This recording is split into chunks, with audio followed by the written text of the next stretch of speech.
Hi, and welcome back. I'm fanning out. I'm so excited to be introducing you to my guest today, David Meltzer, serial entrepreneur, 3 times New York Times bestselling author, CEO of Sports One Marketing, and host of the amazing podcast, The Playbook. Thanks for being here, David. Oh my gosh, I'm so excited. I've waited for this. I had such a good time interviewing you. And you were one of those women I met. I'm like, oh my gosh, I wish I had a younger brother. And I wish you that did wasn't too. married. Yeah, that's a key component. Yeah, but you're amazing. So I'm so excited to get on here. And I wanted to start because I have like this huge reveal for you. We were talking earlier. I know, and you won't tell me what it is. I'm going to tell you. So I took you down. I trace calligraphies. And I have kooky things that I do, spiritual things that I do. And I always tell people, here's the rule. 1, there can't be risk. Like I won't do something like in Mexico City where they're like cut off your head and you'll go to another life or whatever. Too risky for me. But I trace calligraphies. I believe they're downloads. I have one for abundance and financial wealth and one at home for family. They're 6 feet. So I taught you how to trace these and download. And for people that don't know what that means, you took me downstairs in your office and you have this beautiful wall art that I didn't realize was actual calligraphy that a spiritual person had created for you. Yeah, Master and Dr. Shaw. Which is pretty amazing. And you take your finger and run it along the actual calligraphy a number of different times in a row. Yeah, and it's a download, or I believe so. And it has no risk, doesn't really cost anything, and it works in my life. Those are the 3 components. I figured out a new one that everyone can do that has really changed my life. So we're 80% water. And I believe in drinking a lot of water, over 100 ounces a day. Water is the biggest conductor of electricity, but also of intention. When you speak to water, if you've ever seen like the movie Blink or whatever, you could talk negatively to water or plants, which are almost all water, and it will literally turn brown or plants will die. Same thing with positive. You talk positively to water, it can clear it up. Same with plants, they'll grow. So I decided that all the water that I drink, that I'm going to put my intention for whatever it is into the water, drink it into my body, and hold that intention I believe at an electronic level, like truly at an energetic level. I'm putting energy into the water, my thoughts, a high vibrating energy, drinking it into myself, holding it all day. So I'll say this is going to be a great interview, or this is going to be a great meeting, or it doesn't cost anything. It's totally, and I can't tell you, I almost get a feeling now while I'm drinking that it's done. Like whatever I'm saying, the pieces come over me if there's a certain situation, life is happening with 3 teenage daughters and a wife or whatever, and I completely reverse the energy or intention of what's going on in my life simply by drinking down a new thought or a new idea. And I would highly suggest people try it out. It doesn't cost anything. It's not going to hurt you, and it has extraordinary results for me. So you just speak what you want to come to fruition to the water before you're going to drink it. Or think it, yeah. I mean, I'm going all in. I'll say, this is going to be a great interview. That's right. All right. My most downloaded interview yet. Sorry, there Gary, you go. you're out of here. Gary, take that, my boy. So that's amazing. And I like the fact that what you're qualifying here is there's no risk involved. You're not suggesting people do crazy woo-woo things. Or expensive things. I think risk is monetary. I think a lot of people get ripped off over hope and belief and faith that's unnecessary. And find things that truly work for you and experiment with all the free stuff out there that you can do that may have significant impact on your life. And why not? And this all came up because I mentioned to you, I saw The Secret a year ago. I was not someone who believed in I didn't understand the ability to manifest. I had never heard conceptually about that. So for me, I was just exposed to this a year ago, and I thought there's nothing I can lose here by writing down what I'd like to manifest and then taking it to the next level and then trace it and then speak it into existence.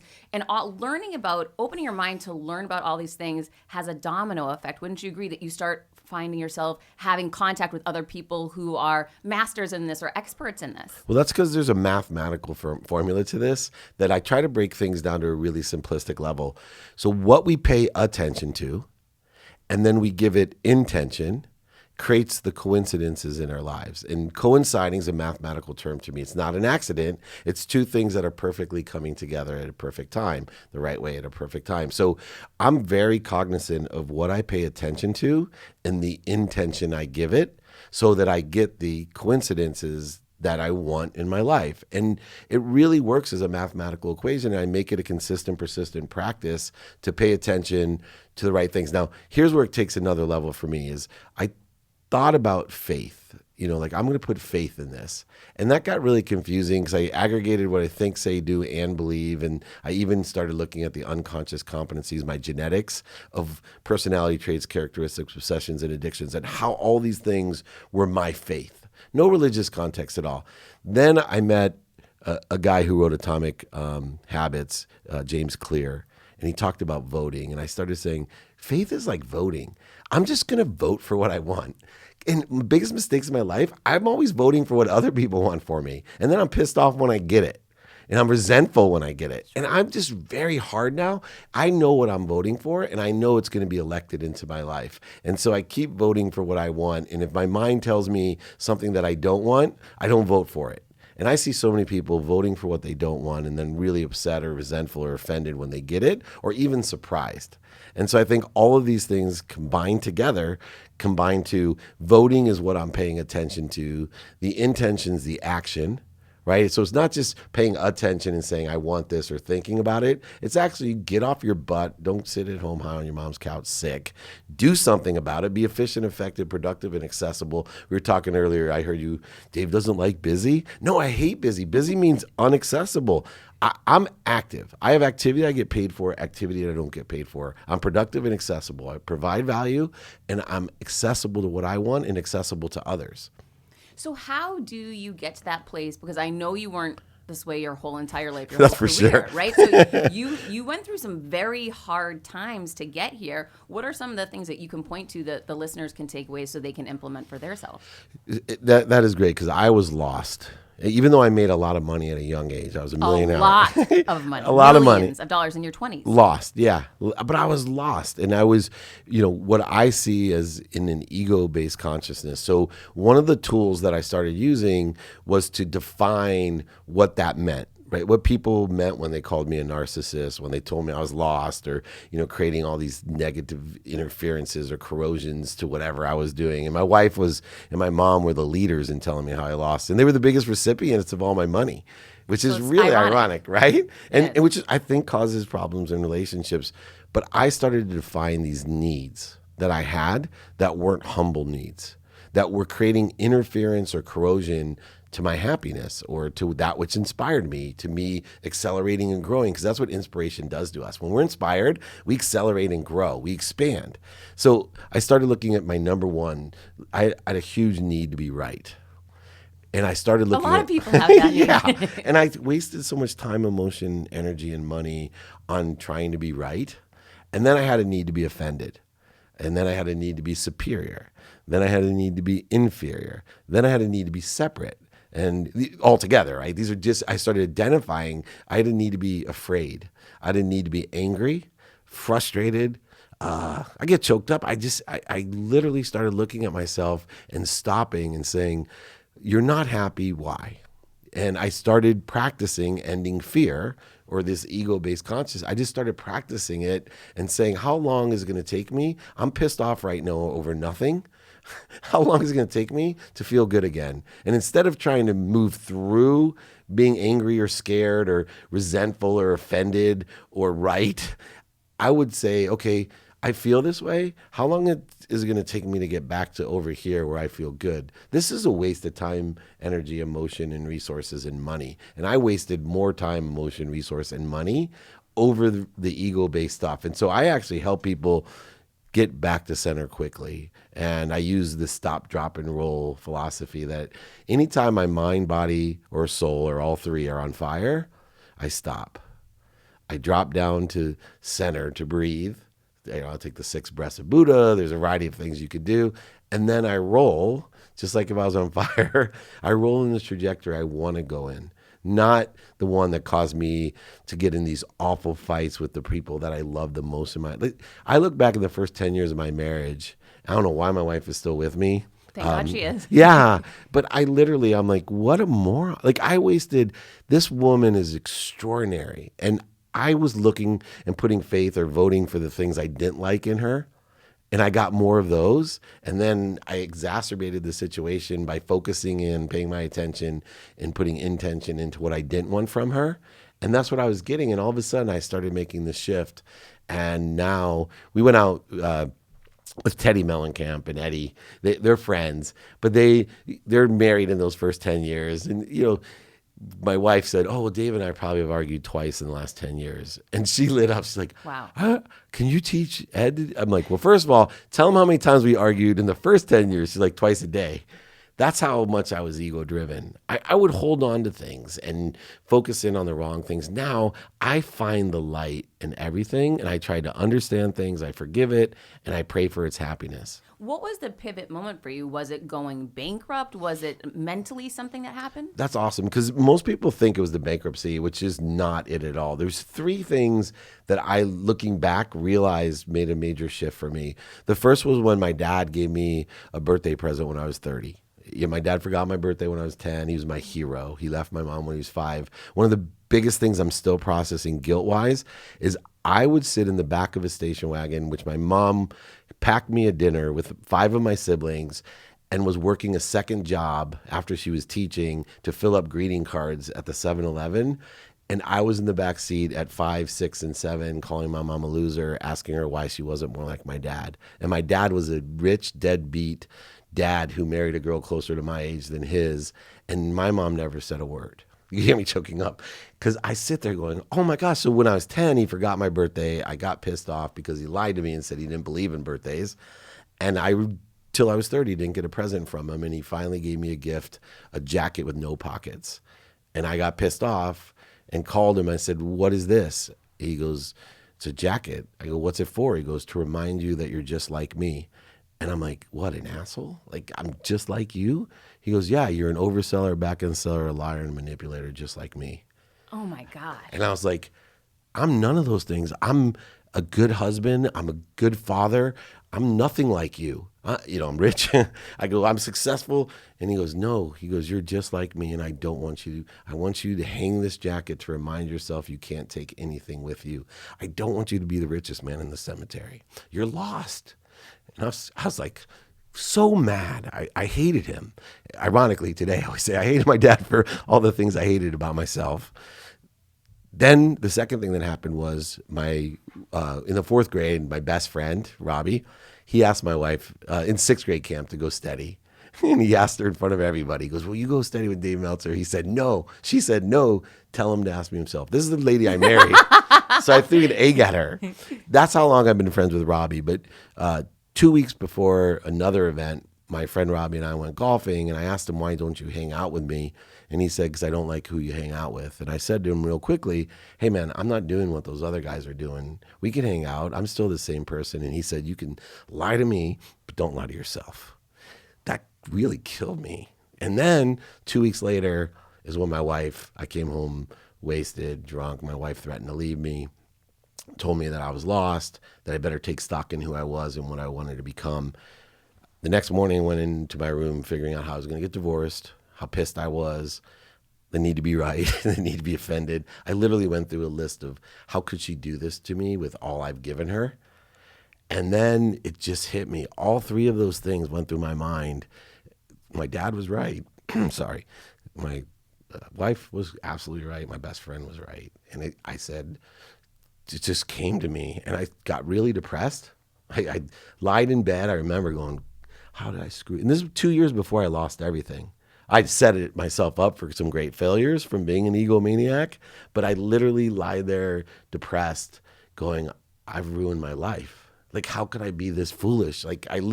So I started outlining, and then I remember Rocky coming on the TV, and he was getting beat up, and he just kept getting up. And that's when I decided, I'm like, if I can look up, I can get up. And I got up, and I apologized to my wife, and I gave her a list of 4 things that I was going to live by from then on: gratitude, forgiveness, accountability, and I was going to live an inspired life again. I was going to be the guy that could do anything. When they told me I couldn't play college football, if they told, whatever it was, I was the can-do person, right? The try me guy, not the why me guy, the try me guy. And so I told her if she'd give me another chance that I would live this way.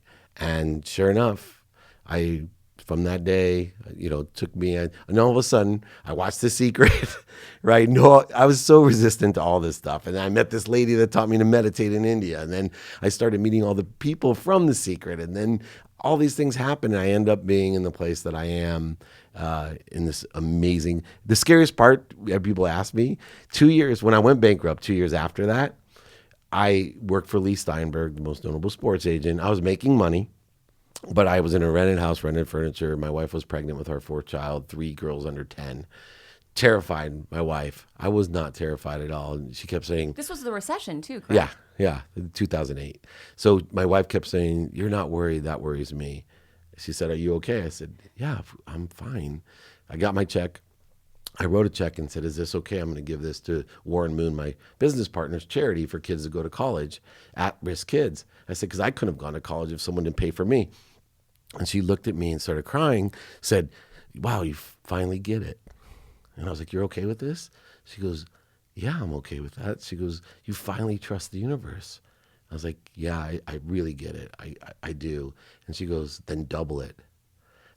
That's why I look. Oh I'm my like, gosh. I literally told That's her. scary. I go, "I don't trust the universe that much." I literally said that to her. I said, "I'll give this." And it's important because every time I give, and still today, I fight scarcity, right? I fight fear. I still sometimes I write checks to charity and I think to myself, I have 4 children, 2 of them in college. They got to go to graduate school, get married. I have a retirement. I have all these things in the community I want to do.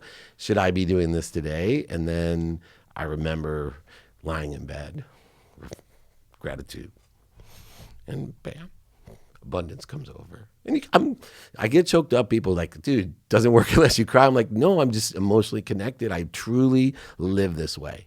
I live this way, and I avoid. If I get fearful, I go back to center, and I get connected to that emotion that you saw.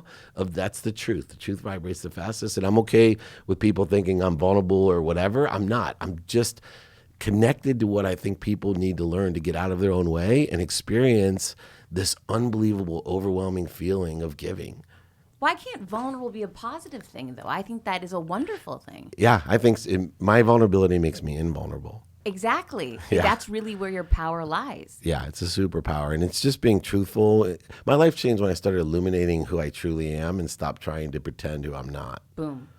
That is so true, and it takes for so many people, myself included, so long because you're trying to follow the advice others are giving you, the direction they're telling you. You're not going to succeed if you act like that, if you dress like that, if you look like that. And the more you try to mold yourself into what they're telling you, the less successful you become. Yeah, you're voting for the wrong things, right? Right. That's exactly it. Now, you talk about abundance, you talk about lack and scarcity. I think that you have 3 different ones. How do you lay those out? So there's 3 worlds that I think exist. The first is the world of not enough, and tons of people live in the world of not enough. Even if they have a lot of things, there's never enough. And that's an extremely scarce world. It's competitive. It's filled with void, shortages, and obstacles. When there's not enough, that's exactly what you're going to get. I have friends in Newport Beach that have extraordinary homes that are worth more than cities in the Midwest, and they're always talking about, "I don't have enough." They're looking for the next plane. They're looking, and they're not happy. Then there's the world, which is confusing, of just enough. And a lot of positive optimists can live there, philanthropists can live there, where there's just enough of everything. I'm happy. I have just enough. And I really don't think that's a healthy place to be at all, because there's a world that I live in that is more than things happening to me as a victim in the world of not enough, happening for me in the world of just enough. There's a world of things happening through me of more than enough, an abundant world where everything comes through me. My duty is appreciation, meaning I'm supposed to add value to everything that I get and then give it away. And then that expands me so I can get more. I'm one of the biggest capitalists. I've made more money since I went bankrupt being a capitalist, but I'm driven to make a ton of money to help other people and have fun.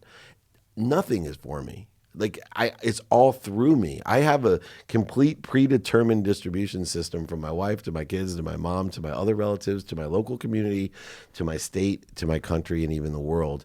And I take all emotion out of it. I know that my goal is to stay focused. Even my savings, I don't risk anything in funky stocks or whatever. I literally put it in annuities that either they're guaranteed 2% if the market crashes, or I get the upside of the market if it does well. But it's guaranteed annuities, right? It's a savings, because I want to spend 100% of my time just focusing on receiving, because receiving is giving to me.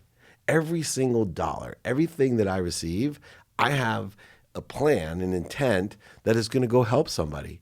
And that's inspiring to me. And that's the world of abundance, of more than enough. And my goal in life is to impact 1,000 people like you that I know can impact 1,000 people, to impact another 1,000 to be happy. Because if I can impact 1,000 times 1,000 is a million times 1,000 is a billion in my lifetime, over the next 60 years or so, if I can impact over 1 billion people to be happy, the whole world would live in abundance. There would be so much of everything, you wouldn't even believe what that collective consciousness or belief would create in the world. And I truly am living that. I don't believe it. Like, I live that. I live the way that works. You can see that happen from the effect that you have on people and the connection that you have with people. You just brought up an interesting point, receiving versus just giving. And I've heard you make some great points on this, that everyone wants to give, but not everyone is capable or thinks they're capable of receiving. Why is that? Judgments and conditions. We feel as if when we receive, someone has put judgments or conditions on what we've done, because most people don't give unconditionally. And you notice all my emails always say unconditionally. It's because I've tried to separate judgments and conditions from my life, that receiving and giving are one, and that I want people to feel comfortable receiving, that they're worthy of everything. My biggest problem when I lost everything wasn't giving. I gave with conditions. I gave my money to my mom because I wanted to be the favorite child. I gave my money to the community because I wanted my name. I wanted people to say how generous I was. All of those different things. Now I do it unconditionally. I don't want to trade anymore. I just want to give, and I want other people to receive and get the blessing. When you give and receive, the giver, serotonin's released, it makes them happy. The receiver, serotonin's released in their mind, it makes them happy. But the most powerful thing about giving and receiving, anyone that witnesses giving and receiving, serotonin is released, whether it's on TV, the internet, a movie. If you witness giving, people are happy from witnessing it. I didn't realize There's that. no greater thing that you can do than create the flow that I'm talking about, this energetic flow. And don't forget, money is the object of energy. It's a currency that goes into the current or the flow. The more you have, the more you'll attract in that. The same as this faith or voting. The green card gets you so much, gold card, platinum, black card from Amazon. Same thing with faith or voting. If you have black card faith, that's abundance. You just have green card faith, you're not going to get a lot out of the universe. The same as Amazon. So one of the things that's really unique about you that I feel coming into your office is your energy. How do you describe to people how you've affected or changed or honed your energy and put it to work for you? Yeah, I think the whole office has a different energy. And I think is the biggest compliment that we get here is I love the energy in this place. Well, I believe everything is connected, and there's two sources of energy that we have to focus in on. And the first is the one that most people don't understand. It's that we are like a lamp. We're plugged into the biggest source of energy. That's why in your pinky, you could light up all of Los Angeles for an entire day. That's how much energy you have just in your pinky. That's because you're connected to an unbelievable source of light, energy, this unbelievable vibration. And so my first focus is what's corroding or interfering with that connection. And I know that by the temperature of my feelings. Why do I feel scared? Why do I feel angry? Why do I feel tired? And so I'm very conscious about if there is an interference or corrosion, or I don't feel that I'm getting enough suck from that huge energetic source, then I'm going to fix that first. And then I worry about the appreciation process of that energy coming through me adding value to it. And then, which is difficult, all these different connections that we have in here with the 5 people in the studio right now, I called it holding the energy. I want to make sure that I'm sincere and authentic about my own frequency, the strength of my signal, the spectrum of my signal, and the clarity of my signal, so that when you and I are in an interview, that we truly feel connected. It's an emotional connection. I'm channeling a lot of these ideas through me, but they're going through you as well. And it's a different interview than even with like Gary, who's one of our friends, right? But it's different. Mine is an emotional connection that I truly am honed in on. I'm really motivated and inspired by this, and it's coming through me, and I can feel the connection between you and I in an emotional level. And the content will hopefully carry the signal, the spectrum, and the clarity to all the listeners as well. Do you see that ability to connect with others as one of your strong suits? Yeah, and I think it's a practice skill. but people buy on emotion for logical reasons that we have to. There's 5 steps to learning that. One is credibility. The higher your credibility, people ignore credibility. The higher credibility that you have, the more people will connect to you easier. Meaning that if I had 100% credibility, I could ask you anything and you would say yes. The second is the emotional connection. We got to find this common connection. We have to energetically connect to someone, and we have to ask questions or talk or get somebody to feel. And I know it when I get choked up that not only am I connected here, which is us trying to articulate, but I also could feel your eyes getting watered up that I was connected. Of course, because it's heartbreaking to know that you're feeling that pain and remembering that. It was touching you, right? It was touching you. Mm-hmm. Then the easy part where most people try to make the connection, it's quantifying reasons, impacts, describing the features and benefits or the capabilities. And then that's where people get lost. They start at the bottom, right? And if you use sales as an example of connecting, people always start on the features and benefits, the majority of them. If they would start with credibility to be able to connect to somebody, then the emotional connection, then describe, statistically, efficiently, you would get a shared vision and be able to expand and accelerate that vision, whatever it is. It could be selling, but it also could be to get your kid to eat his peas. But that's a great point that you bring up. Getting your kid to eat their peas is selling. Terrific, yeah. I mean, life is It's really selling. tough sale, by the way. It's a very tough sale to get them to do it consistently. However, don't you see that one thing that I learned from leaving corporate America, becoming an author and doing these different things, my sales expertise is what made me good at books, because there's great authors out there. They don't know how to sell books. Oh, yeah. So it doesn't matter what you're doing in life to hone that 5-step process that you just detailed. I hope everyone really picks up on that. That's for everyone to learn. So if you want to go out to dinner with your husband tonight, you need to sell him on why it's a great idea. And if you're not approaching it that way, it's not a negative. It's like what you're saying. Be credible, connect on an emotional level. If you really step into that and own that power, it will take you to such stronger, greater places in your life. Yeah, you nailed it. I try to get out of the selling because I'm a born salesperson like you. So I love talking about sharing a vision, right? Stimulate interest, transition interest, share a vision. And if we're able to share that vision, then it's our responsibility to manage and develop the vision, to actually execute on what we're doing with value. And if you do that, everything in your life will thrive. You'll create ambassadors in your life, all those closest to your relativity, to the farthest relativity. I'm always trying to coach people and live my life to have ambassadors. I don't like followers. I want someone that will impact other people with what I teach them, and that's an ambassador. And all you need, I came up with this. If I was Gary, I'd tell people, you know what, millennials or young people, you guys are thinking 2 years, 6 years. I'm thinking 20 years, 60 years. And when I say that, if you do the math, if you can get 2 ambassadors a year, people that will impact 2 people themselves every year, that will impact 2 people, by in just 5 years, you'd have 64 ambassadors. In 10 years, you'd have 2,000. In 15 years, you would have 64,000. In 20 years, you'd have 2 million ambassadors. Do you know how impactful you are with 2 million ambassadors? You're like Gary Vee level of impact. And yet, most young people are on the 2 to 6 year plan. I'm on the 20 to 60 year old plan. So when I take the time to sit down with you, I know that you're going to leave here as an ambassador, someone that's going to impact people with the knowledge that I've shared with you in order to manage and develop that so it thrives. You're going to, for the rest of your life, there'll be 1 or 2 tidbits. You might even go back and listen to this, that you start impacting people, and then someone 10 years from now, like, oh my God, you changed my life. That was amazing.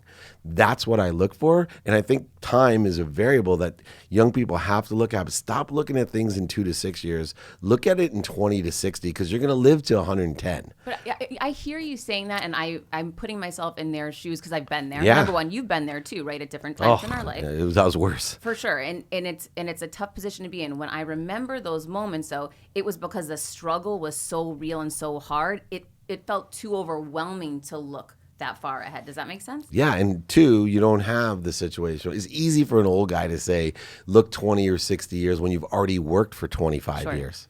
Right? I totally get that. And the only things that we can do, though, and why I teach this so much even to young people, is I know that when they're ready, I've planted a seed. And some 22-year-olds, the seed will water today, some at 32, some at 42, and some at 52. But I feel a responsibility or a duty, or because my vision is to impact so many people, to plant those seeds in everyone that I have, because whether it's Dave Meltzer or you or a coach or a teacher or a preacher, whoever it is later on in life, when they're ready, the plant will grow just like bamboo. This is so well said, because I'm running through my own mind, connecting those dots. The coach that first planted the seeds for me, and then my mentor in business when I first started out. I just started connecting all these different dots to sitting right here today with you. That is literally how it works. Yeah. Somebody along the way, whether it be someone in your family, a friend, it doesn't matter, some type of a mentor, or even someone you follow on social media, those dots will connect. You just need to allow for that time to transpire. One of the most significant lessons I've learned in my life was when my dad planted a seed when I was 30 years old that didn't take root until I was 38. Right? The jacket, right? I planted a seed, and at the time I didn't see it at all. I was so against him. I thought it was an insult. I thought that he was manipulative. He was an overseller, a back-end seller, and a liar. But he was. And yet he was admitting it to me, but I couldn't admit that I was. That I carried that quantum memory, that I carried that genetic trait that was in me, and that I was going to stop the genetic chain of that obsessive behavior, that different behavior. I was going to stop that, and he was trying to plant the seed. But at 30 years old, with all that money and everything on my side, the Midas touch, I had no capability of watering that seed or letting it grow until I was 38. Did you keep the jacket? Yeah. It's got me buried in the jacket. So the jacket still hangs today? Of course. It reminds you every day? I kept it even when he told me and I hated him. There's something that told me not to throw it away. And at first I thought I'd burn it, and I just kept it. Even when we lost our house, it went into storage. It was one of the first things I looked for, because almost everything I owned went into storage, because we had this tiny rent-a-house with rented furniture instead of the Rancho Santa Fe home. That was one of the first things I looked for. That, and I have an all-star jersey from Gene Tennis. I like the juxtapose there. Yeah. Lessons. How did you end up, or did you end up forgiving your father? Oh, I did, for sure. So through the process of the gratitude, accountability, and forgiveness and inspiration, I learned about people that I had to be around that either bleed me or I had resistance with. And I learned the lesson of, one, understanding. So all the challenging relationships in my life, I set forth on understanding the relationship, not trying to change a 70-year-old man. I wanted to understand him and learn lessons from him, and then finally to forgive him and to pray for his happiness. And once I did that, my dad and I became closer and closer. Passed away the day after Father's Day 2 years ago at 80 years old. He, most people, for me, that's really young in my family, but the man lived on 3 packs of cigarettes and candy. So it's an extraordinary health miracle that he lived that long. You really ended up so not like him, because I know how committed you are to your health. You're eating, you're working out. I mean, all of this. Yeah. But I was on the path to end up just like him. But you chose to change it, and that's what really hit me from the story when your wife put you against the wall and said, okay, I can't do this anymore, and you thought about it. You came out saying, here's what I'm going to do. No one was making you do it. You decided you wanted to do it. Yeah, something came through me. I hear people talk about being saved, and I try to keep things out of religious context because it separates us. Sure. And I don't want to do that to the listeners. But for me, something came through me at that time because I was really angry and lost, and it just hit me. And those 4 things came through me like the 10 commandments. I wrote those things down, and this office has the energy. My books have it. It's those 4 things. Anybody ask me, I make quick decisions because they're just based off of gratitude, forgiveness, accountability, and inspiration. I literally am very hardcore on those values, and I believe in making a lot of money to help a lot of people and have a lot of fun. Everything's simplified to me and mathematical. I love how you reframe the idea of making a lot of money, because so many people, and I felt this way, they look down on you. Yeah. Why do you want material things, or why are you doing this? And it's such a better way to embrace it, embrace abundance, embrace that you're bringing value to the world, and it's just an exchange of value, but you're also going to bring more goodness forward when you're supported to do it. And there's lessons in buying a Ferrari. Now, I owned a Ferrari for the wrong reasons, but there's lessons in owning a Ferrari. So I even to self-absorb monetary things, I look at it in a different way, to learn the lessons and to make it a profit. It's a little different than most people, but I actually, if I'm going to buy something, I look for some sort of lesson, experience, or profitability that can come from it. So I look at things, which automobile, which food I eat. There's just a different perspective that I have, and I make sure that I have enough not only for me, but for everyone else as well. That's so beautiful. All right, you can't get off this show without answering one question. Sure. When in your life have you struggled the most with your confidence? Still with my children. So, I mean, I practice ending fear. But the one fear I just, I walk outside and my 17-year-old's daughter's car's not there, or, they're on prom, or the 9-year-old's playing in the street, or whatever it is. The only thing that I truly, am dealing with that way is my children. I will continue to practice ending. I just am emotionally attached so much to their well-being and feel responsible for them. So that's such a real, and I relate to that with a 12-year-old son so much, that watching them go through these hardships and changes and challenges that we know they're facing is heartbreaking. Don't let them do things that you did. My son wants to play tackle football, and I'm like stuck, right? Mine too. But it ends up, what's so interesting about confidence building is that my son had never played. He went to middle school and came home, I'd like to play tackle football. And immediately I said no. And he asked me to open my mind to the idea of trying to learn something new. I ended up letting him do it. He ended up really striving so hard for something that he was a complete rookie in, and had great camaraderie, a great experience. He came out of that season more confident than I've ever seen him, because he stepped right into that fear and went for it. And it was such a great learning lesson for me more than for him. That's beautiful. It's a beautiful world, David Meltzer, because of you. So thanks for making me an ambassador of you, because I am. Well, vice versa. And anytime, anything I can do for you, let me know. Oh, I appreciate it so much. Thanks for being here.